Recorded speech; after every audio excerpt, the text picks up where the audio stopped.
কোথা থেকে কোন ভিনদেশি শকুন আমার দেশে এসে সেবার নামে বসলো জোর আওয়ামী লীগের বেশে। ওদের করতে নাস্তানাবুদ হতে হবে নির্ভয়, বিপ্লব মানে জীবন ধেয়া বসে থাকা নয়, সে কোনো দিন আসবে নারী করো যদি ভয়। ঠিক কিনা? রাগ করেন আপনারা? স্পষ্ট কথা, 2024-এর স্বাধীনতার পরের বাংলাদেশ হলো ইসলামের বাংলাদেশ। 2024-এর স্বাধীনতার পরের বাংলাদেশ কোরআনের বাংলাদেশ। 2024-এর স্বাধীনতার পরের বাংলাদেশ হলো রাসূলের আদর্শের বাংলাদেশ। সুতরাং এই ইসলামের বাংলাদেশের মধ্যে, কোরআন সুন্নাহর বাংলাদেশের মধ্যে কোন রাম বাম ইসকন বাংলাদেশের মধ্যে ঠাঁই পাবে না। ঠিক কিনা? যেই দেশের মধ্যে প্রকাশ্যে, যেই দেশের মধ্যে 92% মুসলমান বসবাস করে, ওই 92% মুসলমানের দেশের মধ্যে আমাদের প্রিয় ভাই সাইফুল ইসলাম আলিফকে যারা প্রকাশ্যে দিনে দুপুরে হত্যা করেছে, ওই জঙ্গি সংগঠন ইসকনকে বাংলাদেশে দেখতে চায় না। কোনো ভয় আছে? কোনো ভয় আছে? এই ইসকন এটা বাংলাদেশের প্রোডাক্ট নয়, এটা মেড ইন ইন্ডিয়ার প্রোডাক্ট।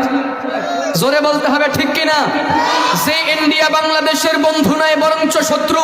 দীর্ঘ 16টা বছর পর্যন্ত আমরা দেখেছি এই ইন্ডিয়া বন্ধু নামক রাষ্ট্রটা আমার এই সোনার বাংলাদেশের মানুষের উপরে কিভাবে শোষণ চালিয়েছে, কিভাবে বাংলার মানুষের উপরে নির্যাতন চালিয়েছে। আমরা দেখেছি বাংলাদেশের মানচিত্রকে তারা গিলে খাওয়ার পায় তারা চালিয়েছে। ঠিক কিনা? আমরা জানায় দিতে চাই, এখন আর সেই আওয়ামী লীগ আর শেখ হাসিনা নাই। জোরে বলতে হবে, ঠিক কিনা? এখন বাংলাদেশের কোটি মানুষের ভালোবাসার প্রিয় মানুষ ডক্টর ইউনূস আছে। আমরা জানাই দিতে চাই, এই ডক্টর ইউনূসের নেতৃত্বে এই বাংলাদেশকে একটা স্বৈরাচার মুক্ত বাংলাদেশ করব এবং বন্ধু নামক শত্রু থেকে এই বাংলাদেশকে আমরা হেফাজত করব। ঠিক কিনা? রাজি আছেন তো ইনশাআল্লাহ? আমরা দেখেছি কিছুদিন আগেও ওই কলকাতার একজন সাংবাদিক দেখেছি চট্টগ্রামকে নিয়ে পায়তারা চলে। আবার গতকালকে দেখলাম এরা হিন্দু দেশ বানাইতে চায় বাংলাদেশের মধ্যে।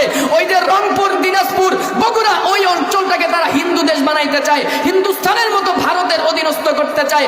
আমরা জানাই দিতে চাই, স্পষ্ট ভাবে জেনে রাখো, স্পষ্ট ভাষায় শুনে রাখো, আমরা রাসূলের আদর্শের সৈনিকেরা যতদিন জীবিত আছি, আমরা মুসলমান যতদিন পর্যন্ত জিন্দা আছি, যে দেশের স্বাধীনতা 30 লক্ষ শহীদের বিনিময়ে অর্জিত, এই বাঙালি মুসলমান যতদিন আছে, বাঙালি মানুষেরা যতদিন আছে, তোমাদের সেই স্বপ্নকে কোনোদিন বাস্তবায়ন হতে দেওয়া হবে না।